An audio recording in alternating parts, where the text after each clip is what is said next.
And now my real passion, and I think the real reason Bill asked me is that for almost 50 years now, I've been a soccer referee. I've refereed over 2,000 soccer games. I still referee at the high school level, doing about 50 games a year. I wrote a book last year. It's you, a teenage soccer referee. Does anyone in the room have a youngin' who's a teenage soccer referee? The book is about the mindset.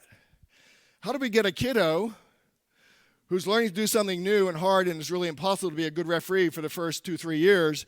Meanwhile, people are screaming crap at you, and the first time in your life someone who's not your teacher, your mom, your dad, or your coach is yelling at you. How do you get you through mentally? So it's a mindset book. Here's just real quick, state quarterfinal girls game with my 3 partners, none of whom were born at the time I refereed my first soccer game.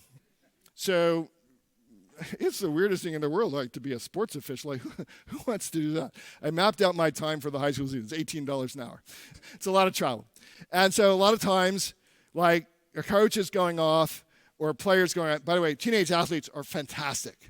I don't care what you think about, I don't care what you're experiencing or what you heard about teenagers. If you don't have them, you may have one view. I would tell you that a teenage athlete on an athletic field is a fabulous person. The guys and the gals are highly respectful. They work very hard. They get it. And I can have conversations with them that you're not seeing in the stands. And if you could listen in, because we wear these mics, if you could listen to the conversation, you'd be really impressed with them. But a coach is screaming at me. The last thing I want to do if I want the game to go well is like power back. I have the whistle. I have a yellow card and a red card. I can send you home. I can send you to the stands. That's nothing. Like, his brain isn't even logical.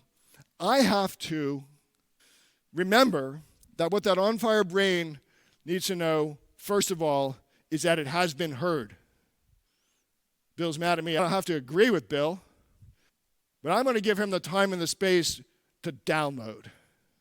And I'm going to have the self-control to just listen and to not use my lawyer logic, superhuman logical brain to go, no, that's wrong. You really shouldn't feel that way, Johnny. You lost your game. You really shouldn't. The game doesn't matter. Just because I made a bad call, it doesn't matter.